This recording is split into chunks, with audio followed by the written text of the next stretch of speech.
Hi, this is Chris Beauchamp back with another installment of creating an iOS game using SpriteKit and Kii Cloud. If you're new to the video series, I definitely suggest going back and taking a look at the first few parts of the series. So there's been 4 already, and we've gone over the basic steps for creating almost a fully functional game using iOS and SpriteKit in a very short amount of time, maybe about an hour's worth of tutorials. And what we're going to do today is actually add a cloud backend to our game so we can have a full leaderboard with usernames so you can compete with everybody else around the world who is playing your game. So to get started, let me show you what we have so far. And this entire game is on GitHub already. So if you want to go in and check out the code, feel free to go do that at the link shown here. But our game is a simple block busting game, and if you want to connect more than one block of the same color, and when you do, they disappear and new blocks fall down. So it's keeping the score, and we've got a timer of 5 seconds right now. But what we want to do is be able to upload the score to the cloud so we can track scores over time and even compete with our friends and compete with the rest of the world. So we'll do that in this tutorial. Now, since most of the code is already laid out, all we need to do is add that cloud backend. And we'll be using Kii Cloud to add a backend without having to deal with any servers, any infrastructure, any of that stuff. We're just going to download their SDK and pop it into our app and have a backend here in the next few minutes. So first thing we need to do is head over to kii.com, developer.kii.com.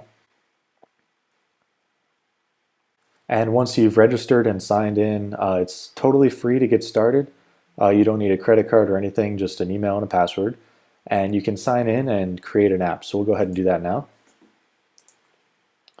And we'll call it Kii Blocks Tutorial. And our server's in the US, and it's an iOS game, so we'll go ahead and create the app.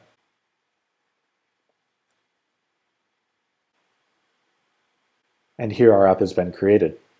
So here down at the bottom, you can see use Kii Cloud in an existing app, and that's what we want to do. So we're just going to copy and paste this code right into our app. And we're going to throw it in the app delegate file. So notice, obviously, we haven't imported the framework yet, so it's not able to find Kii. So we'll go ahead and download the framework as well. And we can download the SDK here at the top.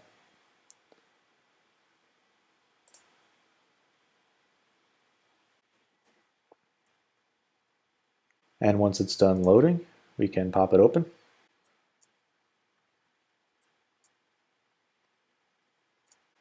And throw the Kii framework right into our project. And we'll copy it in. So just a few housekeeping things here before we move on into the code. We need to add a couple of frameworks that the Kii library depends on.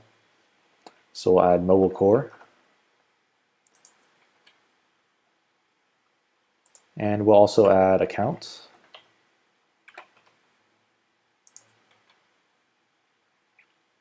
And finally, the new Twitter framework as well. And we're going to add one more library here before we move on. And that's going to be a library called Kii Toolkit. And what Kii Toolkit does is it's basically some nice UI components and some nice wrappers around Kii Cloud to make development even faster. So we don't have to worry about building the UI as a game developer. So it's totally open source, and we're just going to pull it from the GitHub page right into our directory. And once that's done, we just need to add it to our project.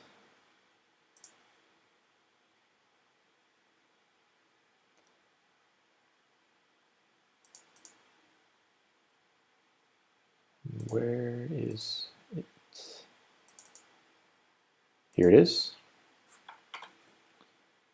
And now we have Kii Toolkit as well. Now the last thing we're going to do to get these frameworks initialized is add their header files to our precompiled header Kii blocks prefix file. So this will make the frameworks available to every file within our project.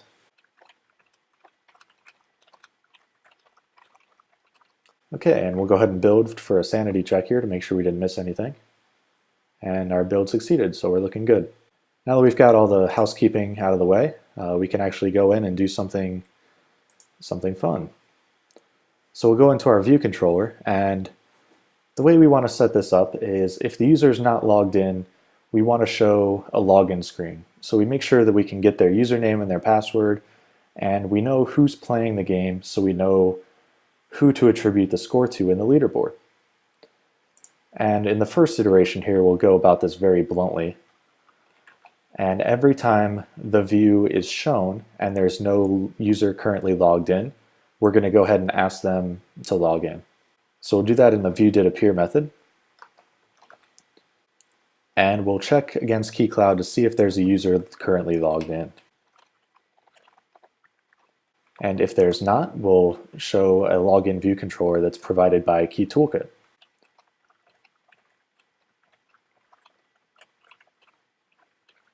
Oops. So if you're not familiar with Kii Cloud at all, definitely go over and check it out, because it offers a lot of really easy to use methods for getting a cloud connected app up and running. And again, it's totally free, so it's free to check out and free to start using. And you can plug it into your app here. We've done it in about 5 minutes, and it just couldn't be easier to get started. And by utilizing these Kii Toolkit methods as well, we can get some UI in our app without actually building UI.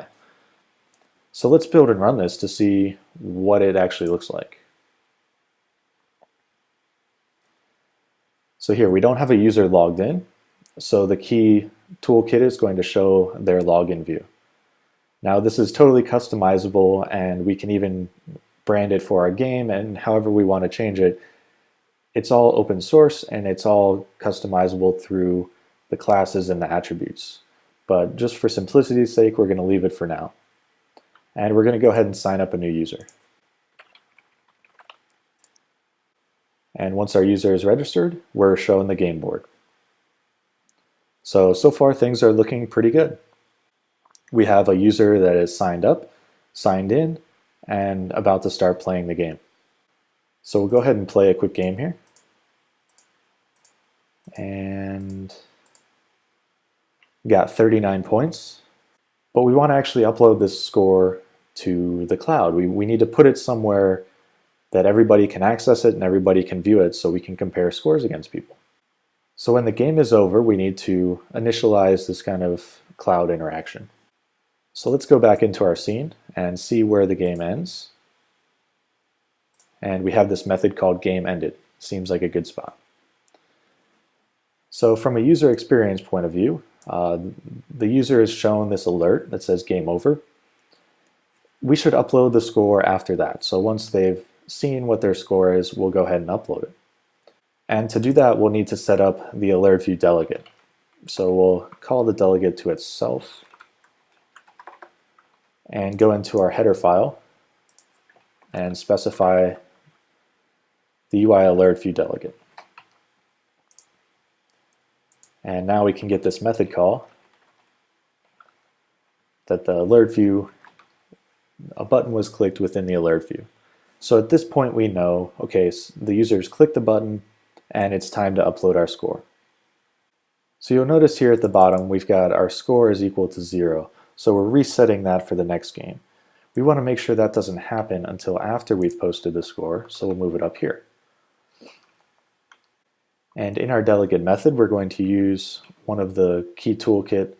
It's called KT Loader, and it's a nice looking spinning wheel that pops up on the screen.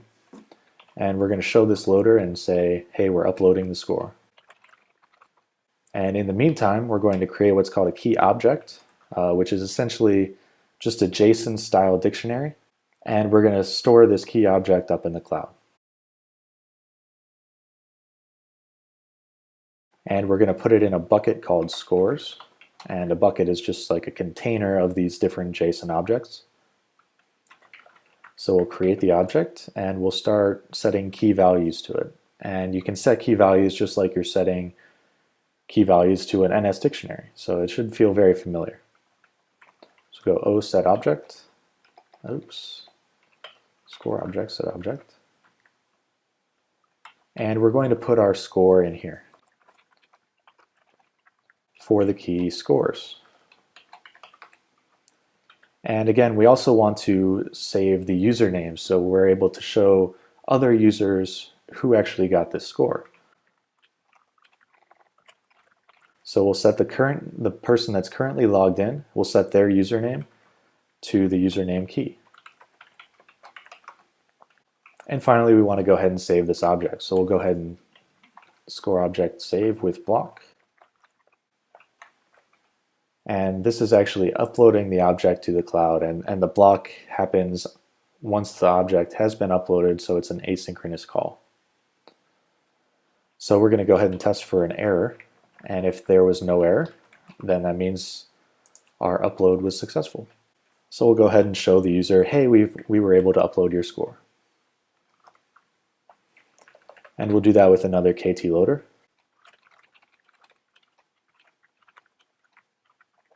And this will pop up on the screen for this duration, which is 3 seconds.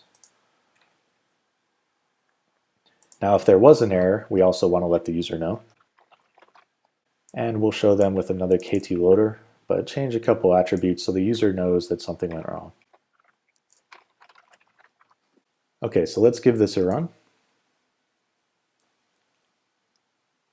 And we'll log in with the one I created last time.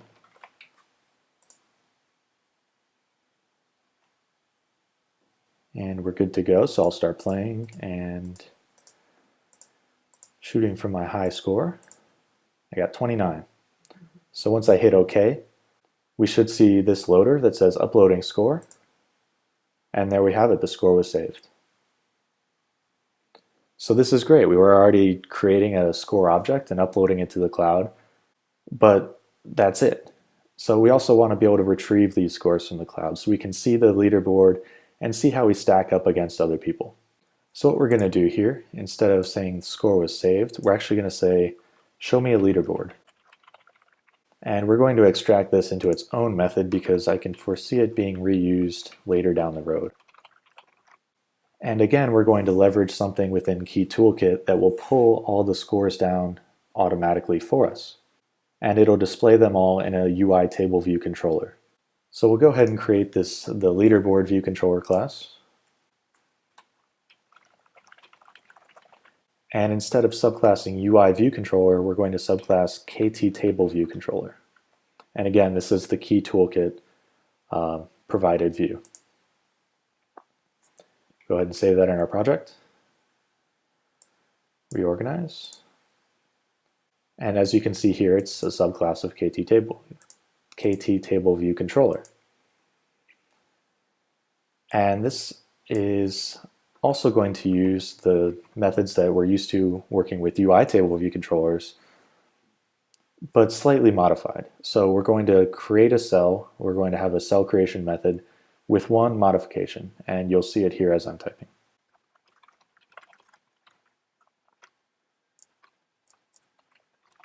So you'll notice that it says cell for key object. So this is customized to Kii Toolkit. But we're going to go ahead and create a cell just as we would otherwise.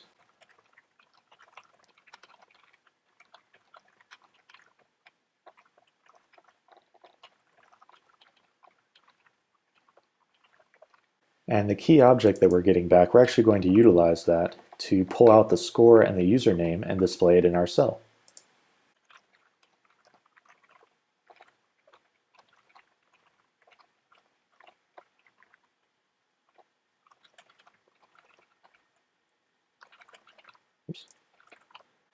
So here we're creating a table view cell, and we're setting the main text to the score that the user got, and the detail text to the username, and we'll return this cell. Now we need to make a few more modifications before we can build and run the see anything here. So we'll go into our my scene, and notice that the SK scene is actually created within the view controller, and we need to be able to access that view controller to present our leaderboard view. So we're going to make it accessible from within the scene, and we'll do that through a property.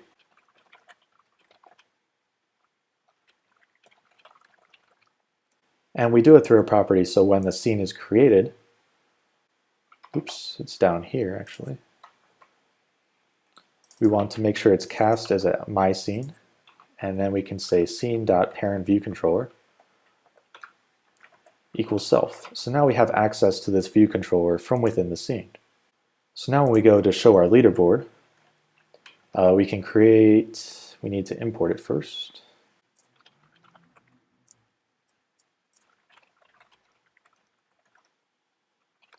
And the KT table view controller takes in a few extra parameters so it knows which objects to pull down from the data source.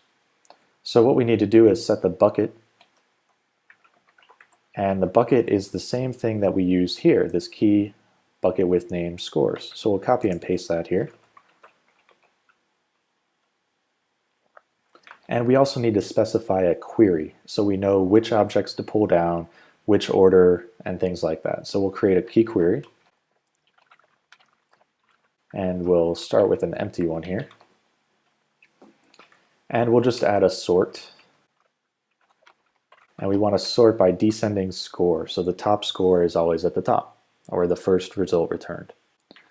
Then we'll set a limit to 20, because we don't really care about the guys that are much farther below that. So we'll set this, the query object within the view controller, to this query we just created. We'll present this view controller from our parent view, and then we'll refresh the query, so the view controller will start to pull all these results from the scores bucket. So now we should be ready to go. We should be all configured. So at the end of the game, when our score has been uploaded, we'll show the leaderboard. And the leaderboard will go into this bucket and retrieve all the scores, actually the 20 top scores, and the leaderboard will be shown on the screen. So let's build and run and see if that's actually the case. So we'll log in.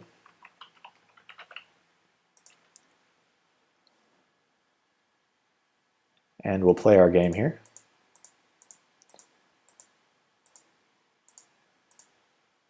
We got 49, so that'll be uploaded. And we're about halfway there. So a couple of things happened here. You can see in the background, we have a couple of scores. So the scores that I just created are up and they're ordered properly and it's all looking pretty good. So we can see the leaderboard at the end of our game. But we've got this big spinny thing in the way, and that's kind of annoying. And that's actually because we didn't hide the loader when our alert view is complete and our score object has been uploaded. So we'll go ahead and hide that here, and that should take care of the spinny thing. But we also need to kind of play with the UI. So two things happened here. The first is it's hidden behind the iOS 7 toolbar or a status bar. And also we have no way to close this view. So once the view controller pops up, we can't do anything with it. So we need to make a couple of UI tweaks before we're finished with our leaderboard. And the way we're going to accomplish both those is by creating a header view within our table. So we'll go back into our leaderboard table view controller, and we'll implement the delegate that looks for a header view within the table. View for header and section. And we'll create a brand new view and return it at the end of this method.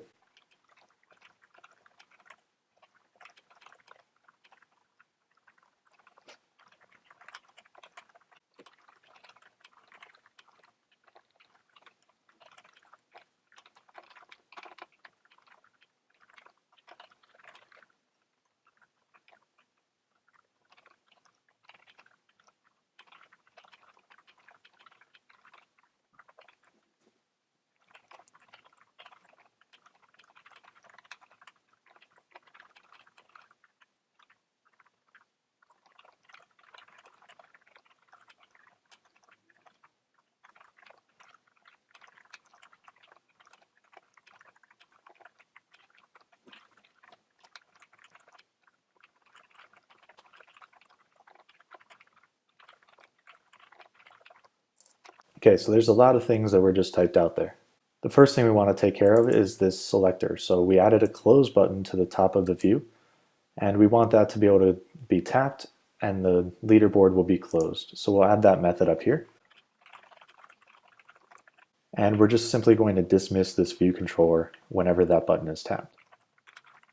Easy enough. The second thing here is the score label. So we want to let the user know what their score was on this level so they can compare it with the top users on the leaderboard. And to do that, we need to pass the user score into this view controller. And I did that through an iVar here. So we need to create a property for that. And we'll call it user score. So our error should be cleared up here, and it is. And we can access this user score from our scene. So when we go to show the leaderboard, we can set the user score to the current score. And now it can be accessed from within the leaderboard. And we can show the user their score here. So one more quick method that we need to take care of is setting the height for our header view. So up here we set it to 100, but we need to explicitly define that for Xcode here. And we'll just go ahead and return 100. So let's build and run and see how that works.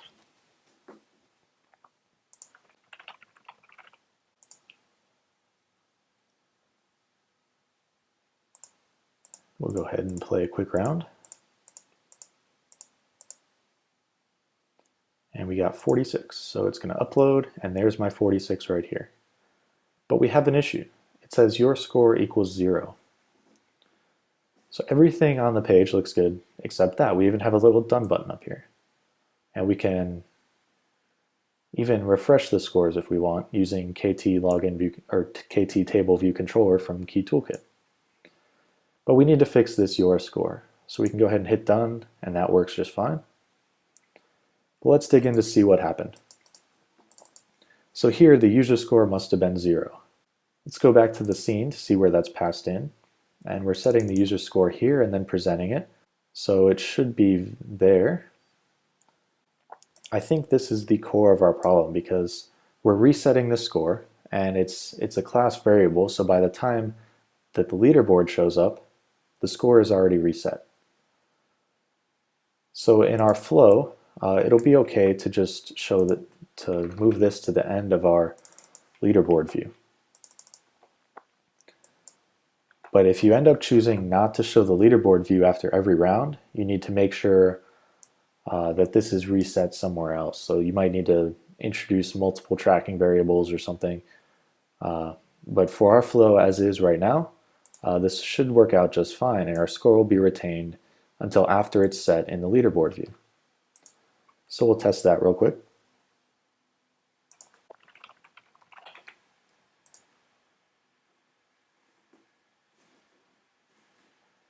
We'll play another round.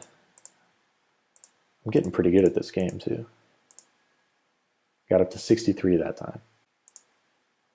So we're uploaded, it shows my current score, and it also shows other people's scores before me. So there we have it. You now have a cloud backend to your game, and it was relatively quick. It was definitely better than setting up our own servers and APIs and all that kind of stuff.